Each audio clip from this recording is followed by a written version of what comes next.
In today's video, I'll show you how to create patterns using stamps and how to incorporate them into your artwork. Before we begin the full illustration, I'll walk you through 3 basic techniques for creating patterns. All of the techniques I'll be demoing today will be using the Ornate collection that I designed and the Registration Press Tool.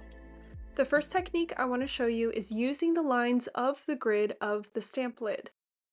This method helps you create perfectly straight lines and evenly spaced elements, giving your pattern a clean, structured look. You can use the lines of the grid as a guide to line up your stamps, ensuring that everything stays consistent across the entire surface. This is especially helpful when you want precision, like for geometric or more structured patterns. In this example, I'm aligning the top and the side of this rectangular stamp using the grid's lines. By lining everything up with a grid, I'm able to create a super clean structured look with no guesswork involved or any prep work with a ruler. It's a wonderful way to keep everything neat and in order, especially when you're working with repetitive designs that repeat horizontally or vertically. And because of that sticky grid underneath, your surface won't budge either. This technique works really well for stamps that have geometric edges, preferably straight on one side, just so that you can keep track of where it needs to go on the lines of the lid. If using a paper that is slightly transparent, or perhaps it's a bit thinner, then you'll actually be able to use the sticky grid layout below to place your stamps and see where the grid lines up. The second technique starts off by lining up your first stamp on the lid's line and stamping as normal. After your first stamp is placed, instead of removing it and placing it on the lid in a new location, you leave it on the lid in the same place. Then what you're going to do is pick up the stamp lid and shift the lid over a notch or two in between stamping. It's a much quicker way than the last method, but it gives you a little bit less room for customization. This method gives you control over your pattern's horizontal spacing, though the space in between each stamp is predetermined by the notches. Stamps with different widths will give you different results. If you have a very wide stamp, you may need to go over a couple notches. Or, if your stamp is a little bit more narrow, you might be able to go one notch. I designed most of these stamps in this collection to fit within these notches. And as you can see, these definitely work with either more organic or geometric edge shapes. Finally, there's the freeform technique, or what I like to call eyeballing it. This is where you simply use the transparent quality of the lid and the stamps to line up where you want each stamp to be placed. This is the most freeform approach and gives you the most artistic flexibility. Instead of relying on grids or measurements, you simply place each stamp by eye, allowing for that more organic look. This method is great for creating patterns that you want to feel more spontaneous or handmade. You'll see me do this later on in the video when I work on the portrait of a pattern with the girl. This technique is really helpful if you want your stamps to be placed very closely together. And you can see the large difference in the negative space from the freeform method versus the grid method. It's going to give you a completely different look. I love to use the freeform method when I'm using multiple different stamps to build my own custom pattern, rather than the same repeating stamp. Now that we've covered these 3 pattern techniques using the grid, shifting the lid over a couple notches, and eyeballing it, let's get to the main demonstration where I'll be combining these ideas into an illustration. Today, I'm using a pencil to sketch out a portrait. This helps me map out how the elements will interact, which I tend to keep quite simple to start. There's many different ways you can go about creating a piece of art with patterns involved. You can either start with a pattern first and then build the subject matter on top of that, or vice versa. One thing to consider is the scale of your pattern in relation to your subject matter. The subject matter and pattern are meant to work with each other and complement each other. For the base layer of this piece, I'm using watercolor. I love watercolor because it's very thin and fluid, and it's going to let me build up subtle gestural washes of color. It's going to act as a beautiful contrast against a more rigid line-based pattern that I'll be adding in later. I start with light washes and slowly build up my shadows to develop the portrait. The great thing about watercolor is that it's very forgiving, so you can always work back into it if you need to. When working with multiple mediums, especially if you're planning to add multiple layers and elements such as patterns, it's important to consider the surface that you're working on. I prefer painting on wooden panels, specifically aquaboard by ampersand, because the texture and consistency of this panel really complement watercolor and other water-based mediums. That being said, a heavyweight watercolor paper or mixed media paper will work just as well for this type of process.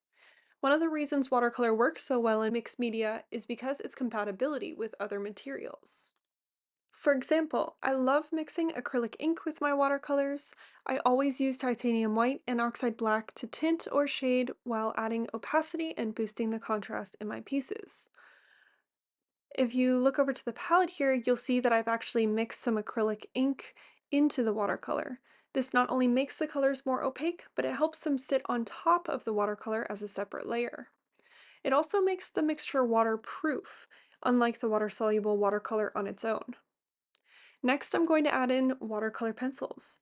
These are ideal for adding fine details and sharpening up the edges of my project. I love to use them around the edges where I want more refined lines, but I'll also use them to deepen the shading and modeling on the face applied in light circular motions. After I finish shading, I'll blend them out with a wet brush, and they seamlessly merge with the watercolor underneath, creating a very cohesive look. Now for the main event. Let's add the pattern. Since I'm working on a cradled panel, I'll add the hinge adapter to the registration press tool and slide the stamp lid into place. This will allow for the extra depth of the cradled panel. I'm going to continue using some stamps from the Ornate collection, which by the way has a 3-layered set of stencils included as well.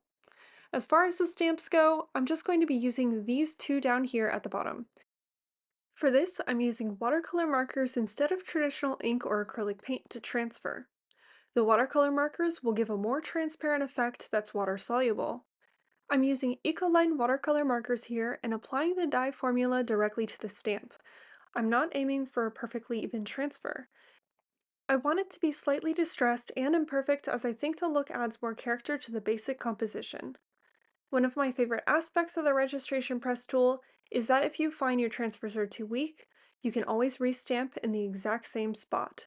This is very handy because it ensures that everything stays perfectly aligned no matter how many times you stamp.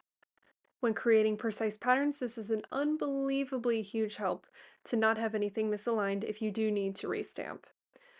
And one of the things that I love so much about mixed media is it gives you the opportunity to use a variety of different techniques with different mediums. Something as simple as choosing what way you apply your patterns and with which medium will drastically affect the outcome of your piece. If you would have applied the stamps with an acrylic paint, they would have been more opaque and they would have been permanent. I chose to apply them with the water-soluble transparent ink, not only for the softer look, but because of their water-soluble quality. Now that our pattern is in place, I'm going to refine it a little bit. Because I used a water-soluble ink for the stamps, I can go in and lift out some of the color using a scrubber brush. This helps soften the pattern in areas where I don't want it to be too overpowering. For example, I'm lifting some of the pattern off her face to make sure that the focus stays on the portrait, which is my main point of emphasis. And then the pattern kind of becomes more of a secondary element that complements it. Pushing and pulling the pattern is an absolute must when you have multiple aspects of the illustration competing with each other. And it's not lost on me that this can be a very daunting step in the process, but I do just want to point out that everything up to this point has been water soluble minus a little bit of acrylic ink. So for the most part, we'd be able to repaint her entire face if we needed to. In addition to the pattern, you can always use stamps as embellishments. I thought it would be really cute to use this little lion shape as an earring. In order to get the earring to stand out more, we're going to need to use something that's more opaque. So for this, I used a blending sponge tool and the acrylic ink. I first used the stamp as a guide, basically, because I wanted it to be more three-dimensional than just an outline. So I stamped the lion shape and used it as a guide. I filled it in solid with ink, and then I re-stamped the stamp on top again, using a darker color so that I could capture the line art of the stamp. And you'll see how the registration press tool kept everything perfectly lined up. So I have the ability to not only lay the foundation, but to get the line art on there nice and clean exactly where I want it to go. At this point, I like to take a step back and kind of take a good look at the piece overall. I'm adding some final touches to the painting and refining any areas that need just a little bit more detail. I also felt like the piece needed a touch of metallic shine, so I added some pearl red, which is an interference color, and it gives off a beautiful pearly sheen, especially on darker backgrounds and colors. So I applied this beautiful red to her hair, dress, and earring just to give it a little bit of extra dimension.